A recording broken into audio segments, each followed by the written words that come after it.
যে তার দীক্ষা নিলে অন্তত একটা জিনিস হয়, কমন সেন্সটা বাড়ে, সাধারণ জ্ঞান বা সহজ জ্ঞান, সাধারণ জ্ঞান না বলে বলুন সহজ জ্ঞান। এবং এই সহজ জ্ঞান দিয়ে আপনাকে পরিস্থিতি বিচার করতে হবে, বিপক্ষ পরিস্থিতিকে সামাল দিতে হবে, এটা ঠিক। কিন্তু তার সাথে সাথে আপনি যখন কোনো জায়গাতেই কোনো কুল পাবেন না, তখন সেই ইষ্টকেই ধরতে হবে, অর্থাৎ সেই নাম জপ করতে হবে এবং তার ছবিটিকে স্মরণ করতে হবে। অর্থাৎ আপনার জীবনের কম্পাসটা হবে ওই ইষ্ট এবং তার দেওয়া সদ্নামই হচ্ছে আপনার ইষ্ট। সাধারণত লোকে বলে লাকি ম্যান, খুব ভাগ্যবান। তো আমরা ভাগ্যবান মানুষ বলতে আমরা কি বুঝবো?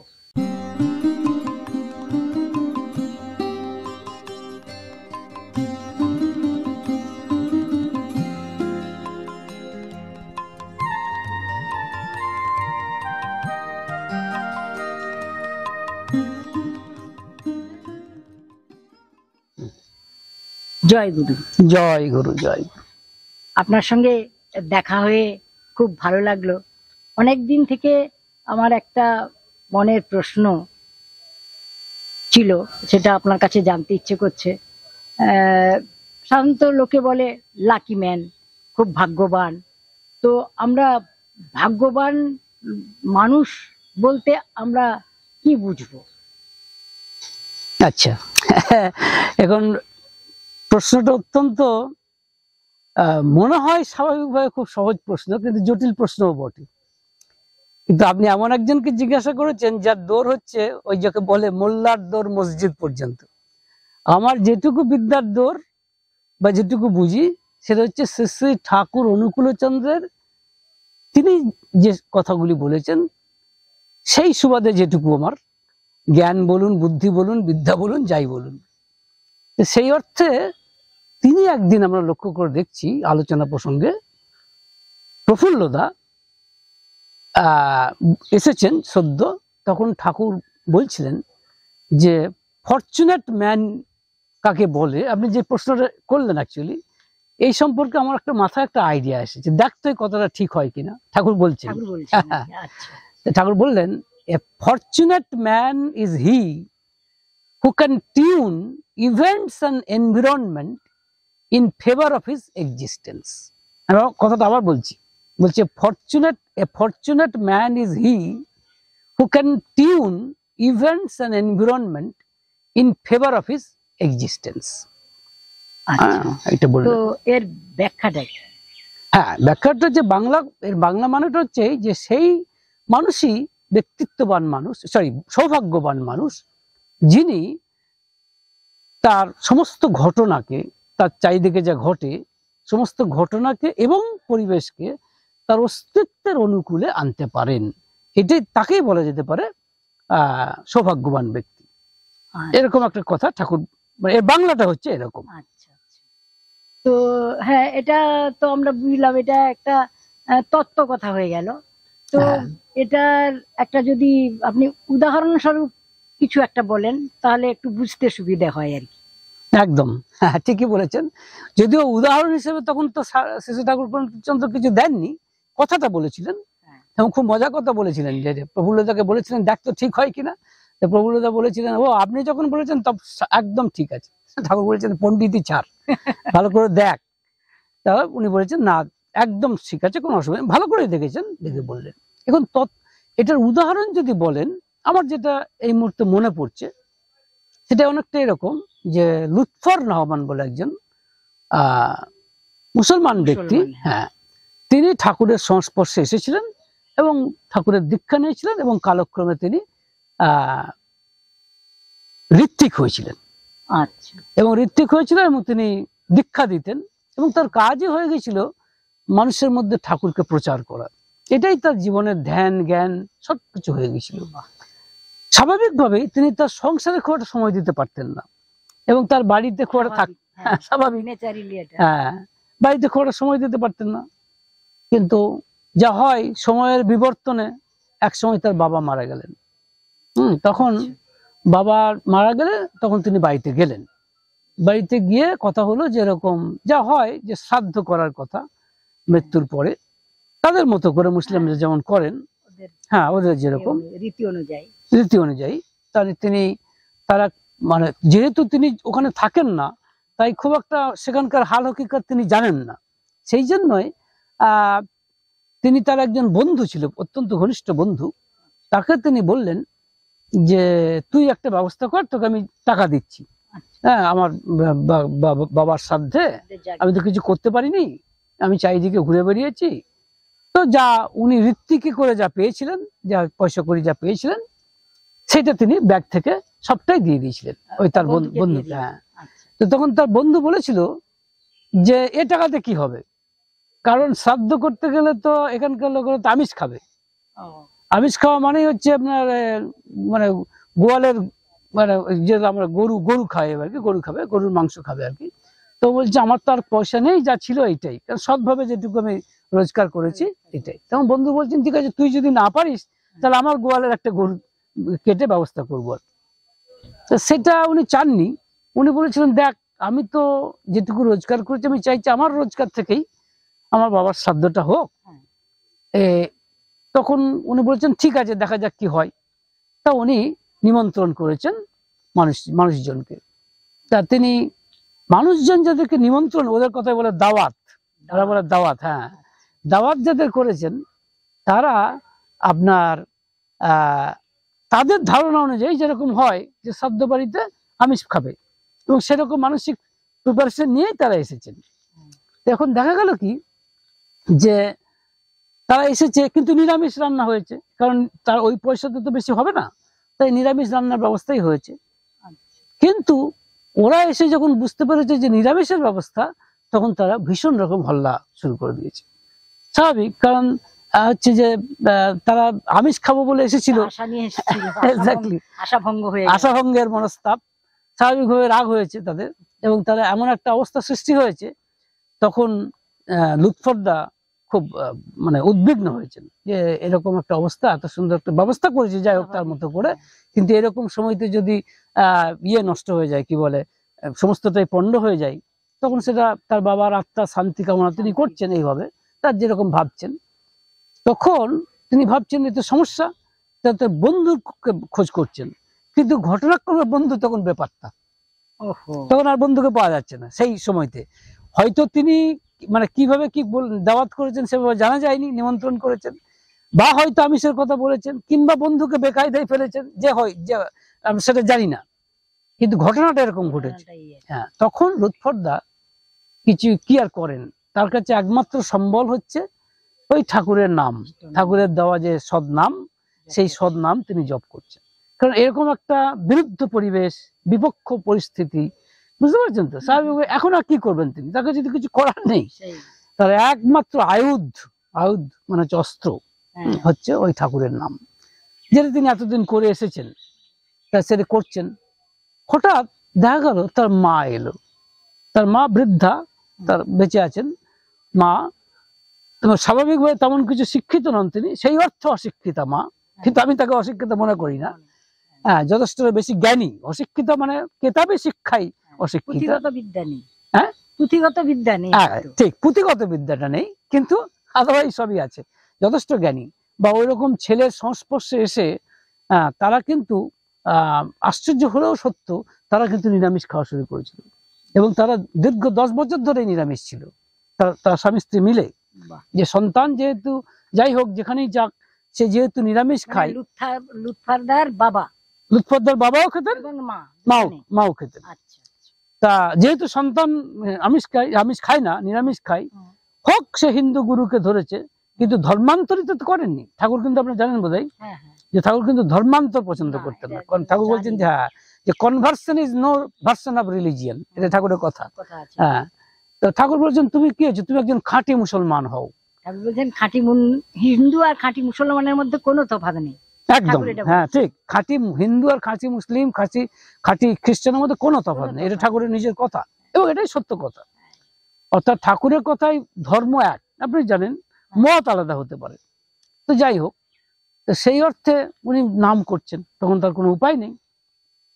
তখন দেখা গেল তার মা এসে বলছে বাবা তুই চিন্তা করছিস কেন, বলে এই তো অবস্থা যা দেখছি। বলছে হ্যাঁ আমিও ভেবেছি, তা আমি এদের সাথে একটু কথা বলবো, যারা তথাকথিত যারা মানে প্রধান মানুষ, তারা যারা এসেছেন তাদেরকে ডেকে বললেন, মানে জোরাত করে বলছেন, বাবারা তোমরা এসেছো আমার স্বামীর এই শ্রাদ্ধে, আমার ছেলে যেটুকু আছে যত সর্বস্ব দিয়ে সে চেষ্টা করেছে, এবং তোমরাও দয়া করে আমার বাড়িতে পদধূলি দিয়েছো, কিন্তু বাবা আমরা তো নিরামিষের ব্যবস্থা করেছি।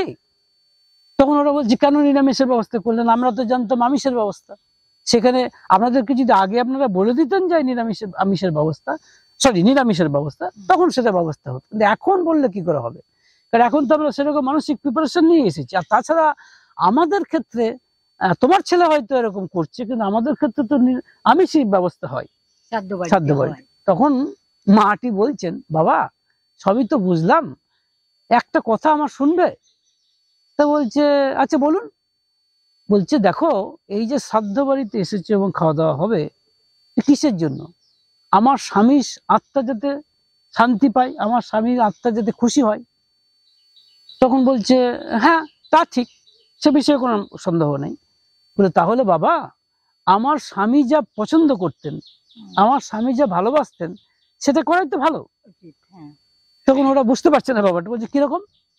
বলে, ধরুন আমার স্বামী তো স্বামী এবং আমরা স্ত্রী দুজন মিলেই 10 বছর বেশি আমরা নিরামিষ খাচ্ছি। তা আমার স্বামী নিরামিষ খেতেন, এখন যদি তার শ্রাদ্ধে আমিষের ব্যবস্থা করা হয়, তাহলে তার আত্মাকে খুশি হবে। এই আশ্চর্য কথায় দেখা গেল তারা কিন্তু মানে অবাক হলো, এবং তারা এই যুক্তিতে কিন্তু ভাবলো, সত্যি তো, যে মাটি কথা তো ভুল বলেননি। কারণ যার আত্মার শান্তির জন্য আমরা আজকের এই উপলক্ষে এসেছি, আমন্ত্রিত হয়েছি, তিনি যদি খুশি না হন, তাহলে কিসের লাভ? স্বাভাবিকভাবেই তখন তারা বললো, ঠিক আছে মা, এইটা আপনি ঠিকই বলেছেন, কারণ তার আত্মার শান্তি কামনাটাই আমাদের একমাত্র লক্ষ্য। তো ঠিক আছে, আমরা আনন্দ করেই সে নিরামিষ খাবো। এবং দেখা গেল তারা খেলো এবং ভালোভাবেই সেই শ্রাদ্ধ অনুষ্ঠান মিটলো। তাহলে দেখুন জিনিসটা, পুরো ব্যাপারটা আমি আপনার কাছে এই কারণেই বলতে চাইলাম যে পরিবেশটা কিরকম বিরুদ্ধ পরিবেশ হয়ে গেছিল, এবং অবস্থা পরিস্থিতি সম্পূর্ণ আয়ত্তের বাইরে চলে যাচ্ছিল, তাই নয় কি? কিন্তু এমন একটি ঘটনা ঘটলো যে তথাকথিত অশিক্ষিত, মানে পড়াশোনার দিক থেকে, কিন্তু আমি মনে করি জ্ঞানী, এই মাটির এক সরল আশ্চর্য কথাবার্তায় কিন্তু একটি আশ্চর্য বিরুদ্ধ পরিবেশ চলে গেল। কিন্তু ভালো করে লক্ষ্য করে দেখুন, সবের মূলে কে আছে? সেই ইষ্ট। কেন আছেন? কারণ ওই যখন কিছুতেই কিছু পাইনি, তখন কিন্তু ইষ্ট নাম স্মরণ করলেন। ওই আয়ুধে, ওই অস্ত্রে সবকিছু বধ হলো। যদি আমি এরকম কথা বলি যে ওই অস্ত্রে, ওই মাটির, বৃদ্ধা মাটির মনে এই একটি আশ্চর্য জ্ঞানের সঞ্চার হলো, বা যদি আমি এরকম কথা বলি যে ওই মাটির একটি আশ্চর্য যুক্তি তার মাথায় এলো, যে যুক্তিতে তারা মানে ফেলতে পারলো না, এবং সেটা মেনে নিতে বাধ্য হলো। এই জায়গায় দাঁড়িয়ে, অর্থাৎ আমার কথা হচ্ছে এই, যে কোনো বিরুদ্ধ পরিবেশ, যে কোনো বিপক্ষ সিচুয়েশন বা যে কোনো পরিস্থিতি, সেটা কিন্তু আয়ত্ত করার শেষ অস্ত্র কিন্তু ইষ্ট। এবং ইষ্ট মানে ইষ্টকে ধরা, তার সদ্নাম মনন করা, এবং ইষ্টের ছবিটাকে মনের আয়নায় বারবার দেখা, স্মরণ করা এবং দেখা। হ্যাঁ, এটা যদি না করা হয় তাহলে কিন্তু 50% কাজ হবে, 100% হবে না। দেখবেন আপনি অনেকে বলবে নাম করুন, নাম তো অনেকেই করেন, অন্যান্য সঙ্গতেও করেন, হ্যাঁ, কিন্তু নামীকেও তো ভাবতে হবে, তাই না? তাই আপনি যখন নাম করছেন, তার সাথে সাথে যদি নামীকে আপনার মনের আয়নায় দেখেন, তাহলে কিন্তু আপনার কাজটা 100% হবে। তো সেটাই এখানে হয়েছে আর কি। তো যেটা বলছে নাম নামী অভিন্ন, ঠিকই। এই ফাঁদে বা এই থিওরি দিয়ে বা এই তত্ত্ব কথা দিয়ে যদি কেউ এরকম বোঝাতে চায়, যেহেতু নাম নামী অভেদ, তাই নাম করলেই তো নামীকে নাম করা হচ্ছে, নো, এটা চলবে না। কথা বোঝার চেষ্টা করছেন? নাম নামী অভেদ মানে কি? নাম এবং নামী এক, তাদের মধ্যে কোনো তফাৎ নেই। অভেদ মানে কি? ভেদ নেই। তাহলে এই বুদ্ধি দিয়ে, এই যুক্তি দিয়ে কিন্তু একটা জিনিস প্রমাণ হচ্ছে যে তাহলে শুধু নাম করলেই হবে না, তা হবে না। কারণ নামীকে, এই কারণে আপনাকে একটা কথা বলি, ঠাকুর কিন্তু বারবার কি মায়েদেরকে, কি দাদাদেরকে বারবার ডেকে বলতেন, মনি খুব নাম করছে তো? তারা হয়তো বলতে, হ্যাঁ নাম করছি, কিন্তু সঙ্গে সঙ্গে ঠাকুর বলছেন, আর নামীকে স্মরণ করছে তো? মনে রেখো, ঠাকুর বারবার বলছেন, মনি খুব নাম করো কিন্তু নামীকে ভুলো না। হ্যাঁ, বারবার এই কথা বলছেন, নামীকে ভুলো না। এখানে এই যে নামীকে না ভোলার ব্যাপারটা কিন্তু অনেক জায়গাতে নেই, যে জন্য ঠাকুর এত ঠক্কর দিয়ে বলবো বারবার এই জায়গাটাতে আমাদেরকে মানে ইয়ে করতে চাইছেন, হ্যামার করতে চাইছেন যে নামীকে ভুলো না।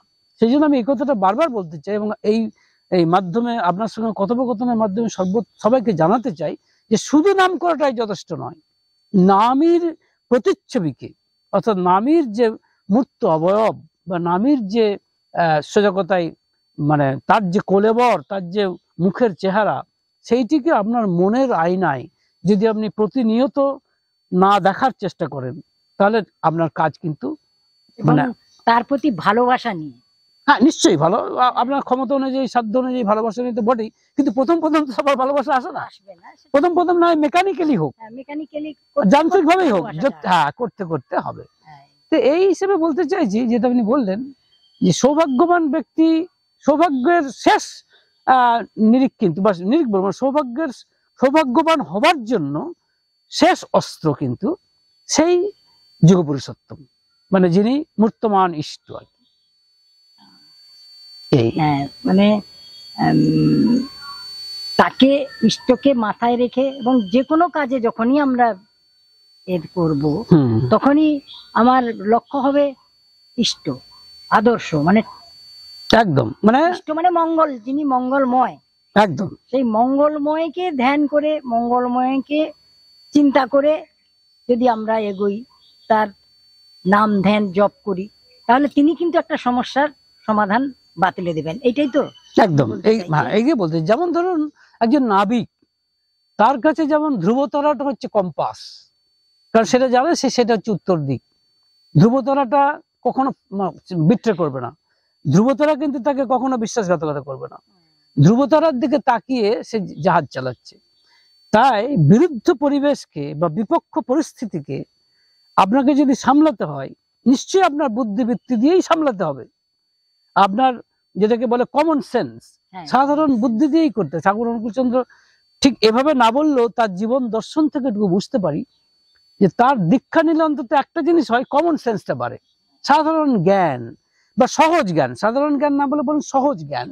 এবং এই সহজ জ্ঞান দিয়ে আপনাকে পরিস্থিতি বিচার করতে হবে, বিপক্ষ পরিস্থিতিকে সামাল দিতে হবে, এটা ঠিক। কিন্তু তার সাথে সাথে আপনি যখন কোনো জায়গাতেই কোনো কুল পাবেন না, তখন সেই ইষ্টকেই ধরতে হবে, অর্থাৎ সেই নাম জপ করতে হবে এবং তার ছবিটিকে স্মরণ করতে হবে। অর্থাৎ আপনার জীবনের কম্পাসটা হবে ওই ইষ্ট, এবং তার দেওয়া সদনামই হচ্ছে আপনার ইষ্ট, মানে আপনার জীবনের কম্পাস। ওই নাবিক যেমন ধ্রুবতারাকে বা তার যে কম্পাস ধরেছে চলে, আপনার জীবনের কম্পাস হচ্ছে ওই ইষ্ট এবং তার দেওয়া সদনাম। এই প্রসঙ্গে রবীন্দ্রনাথের এই গানটা আমার মনে পড়ছে খুব, তোমার এই করিয়াছি জীবনেরও ধ্রুবতারা। হ্যাঁ হ্যাঁ, তা বলতে পারেন।